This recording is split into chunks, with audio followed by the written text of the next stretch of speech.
continuando, vamos supor que não houve flagrante, tá? Eu encontrei uma droga numa casa, o autor fugiu, eu não consegui fazer o flagrante. O que acontece nesse caso?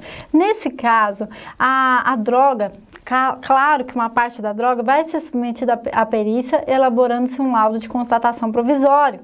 E a droga deverá ser destruída por incineração no prazo máximo de 30 dias, contados da data de apreensão, guardando-se novamente a amostra necessária à realização de laudo definitivo. E essa destruição deverá ser feita pelo delegado de polícia sem que haja necessidade de autorização judicial. Então você tem três situações. Plantação ilícita não precisa de autorização.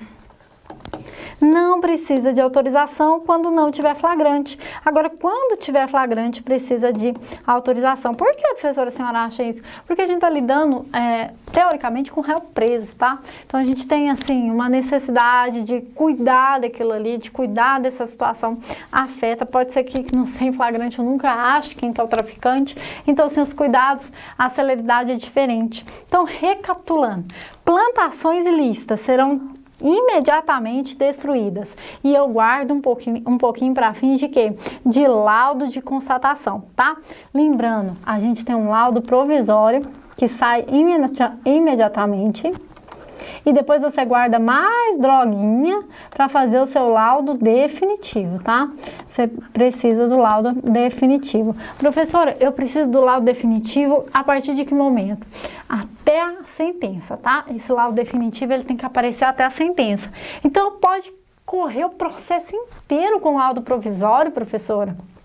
Pode.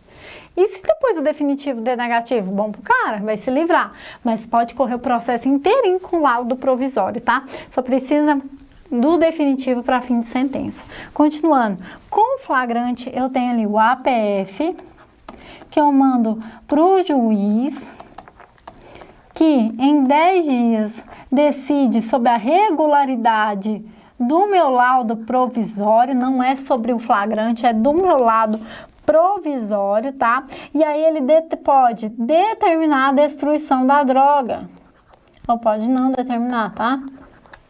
Determinando a destruição da droga, 15 dias para o delegado fazer com o MP.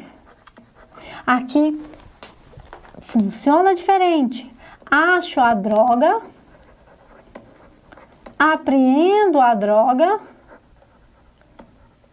tá?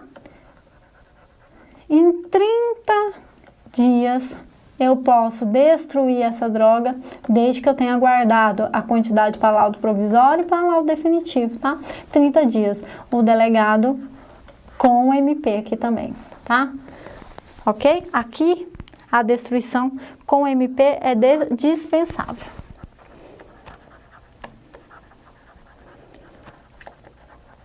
É bom printar essa telinha, né, gente? Muito detalhezinho, cai em prova, eu gostaria que você não errasse isso, tá?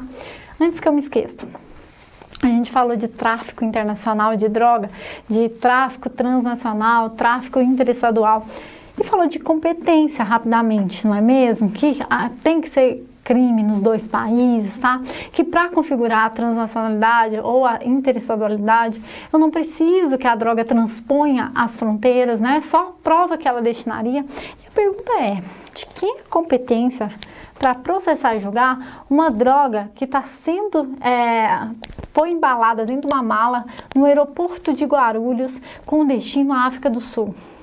Eu encontro ela lá no aeroporto de Guarulhos. Quem que é a competência?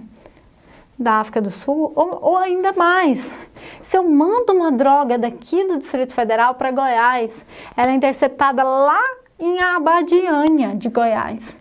De quem que é a competência nesse caso? A droga saiu do DF e foi mandada para Goiás e foi presa em Abadiânia de Goiás. A competência é do local da remessa, é do local onde seria entrega. Qual que é a competência? Pessoal, a competência, de acordo com a súmula do STJ, é do local de apreensão dessa droga. Então, no primeiro caso, Aeroporto Internacional de Guarulhos, crime transnacional, competência da Justiça Federal em Guarulhos. Simples assim.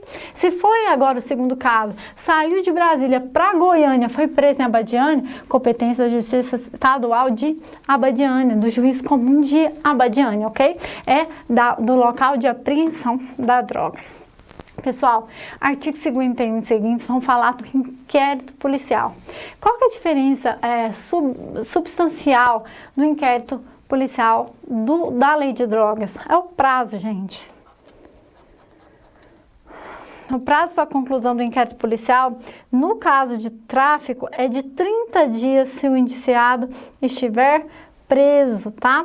E 90 dias se ele estiver solto, podendo a possibilidade de duplicar o prazo em caso de pedido justificadamente pelo delegado de polícia. E essa duplicação pode ser tanto para o preso quanto para o solto, ok? Duplicável.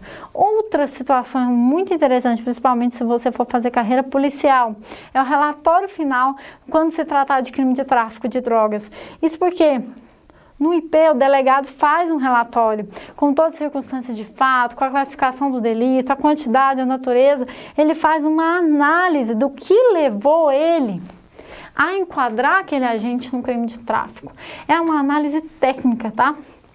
Claro, a subsunção típica normativa feita pelo delegado é uma subsunção típica normativa de primeiro grau, tá? Se cair na sua prova, subsunção típica normativa é você falar qual que é o crime. Ela é de primeiro grau. Quem que vai confirmar qual que é o crime? É o MP, no momento da denúncia, certo? A subsunção típica real vai ser feita pelo Ministério Público, tá? Mas no caso do tráfico de drogas, o relatório pelo delegado de polícia, ele vai ter que constar tudo isso, as condições que foram encontradas, a situação do agente, para que se possa compreender por que eu estou encaixando no crime de tráfico de drogas, tá? Pessoal, também na lei de drogas vai falar de infiltração de agentes de polícia, tá? Na lei de drogas tem a questão da infiltração de agente de polícia. Com qual finalidade? Verificar a atividade de tráfico, gente, tá? Quanto maior número de informações possíveis que possam ser base para uma investigação policial. Necessita, sim, de autorização judicial, tá? A infiltração de agente de polícia no âmbito da lei de tráfico de drogas, ela precisa sim de ter uma autorização judicial. E quais são os requisitos dessa infiltração? Como a lei deixa muito brando, o que a gente faz é uma analogia com o artigo 10 da lei 12.850. O prazo de 6 meses, prorrogável? Sim, tá? É possível que esse prazo seja prorrogável. Agora eu quero te fazer uma pergunta muito interessante. Agora só vai acertar isso quem está estudando mesmo, tá? A gente sabe que esse prazo de 6 meses é prorrogável para infiltração de agente. Correto ou errado? Correto? Um dos requisitos, inclusive, da infiltração judicial, é a autorização judicial, é que o agente concorde com essa autorização, com essa infiltração e o cumprimento dos requisitos realmente de que é um meio extraordinário de obtenção de prova. O prazo ali inicial de 6 meses, tá? De até 6 meses. A pergunta é, eu prorrogo quantas vezes? Existe um limite de quantidade de vezes que eu possa prorrogar essa infiltração de agente? E aí? Será que tem um limite? Pessoal, a lei 12.850 vai falar que eu não posso exceder o prazo de 720 dias, tá? Eu não posso exceder 720 dias. Essa é a lei de organização criminosa. Só que o artigo 190A do ECA, que tratou da infiltração virtual, que você deve estar estudando, que é uma modalidade de infiltração de agente feita de forma online, que é para quê? Para pegar esses pedófilos dessas redes virtuais. Aquela infiltração de agente, que é chamada uma infiltração virtual, que está no 190A do ECA, se você não conhece, leia o 190A do ECA, ele fala que é possível também por 720 dias. Então, o entendimento hoje é que são 6 meses essa infiltração de agente, tanto na forma virtual quanto na outra modalidade, só que aqui no tráfico de drogas e nas outras modalidades ela pode ser prorrogável por até 720 dias, ok? Lembrando que essa infiltração virtual prevista no ECA, ela estabelece um tempo primário de 90 dias, tá? Primeiramente, o prazo é 90 dias, ok? Pessoal, continuando, ainda há a possibilidade de ação controlada. O que é ação controlada, pessoal? Também conhecido como flagrante, retardado, diferido ou postergado. A autorização policial deixa de efetuar aquela intervenção policial no momento em que o autor do delito está em flagrante e deixa para intervir em um momento mais eficaz, tá? Pessoal, é uma modalidade de entrega, tá? Entrega vigiada, ação controlada. O que se trata? Eu estou numa situação de flagrante de tráfico de drogas. O cara tá colocando dentro do caminhão dele várias e várias embalagens de maconha. Várias e várias. Já não está no flagrante? Adquirir, ter, trazer consigo? Já está com ele. Só que eu quero analisar a distribuição dessa droga. Eu poderia fazer o flagrante naquele momento? Poderia. Estou autorizado? Estou. Só que eu quero ver onde ele vai chegar. Eu quero ver quem é o comprador dele. Então eu faço uma ação controlada para reparar a entrega desse produto. Cuidado, tá? Por quê? Porque na 12.850, na Lei de Organização Criminosa, não é necessária autorização judicial, mas aqui na Lei de Drogas é necessária essa autorização judicial. Lá na 12.850, você só comunica o juiz.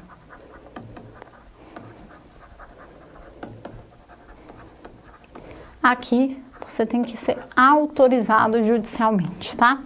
Tem que ser autorizado. Cuidado com essas pequenas diferenças. E eu queria te perguntar, vamos lá nas perguntas hard.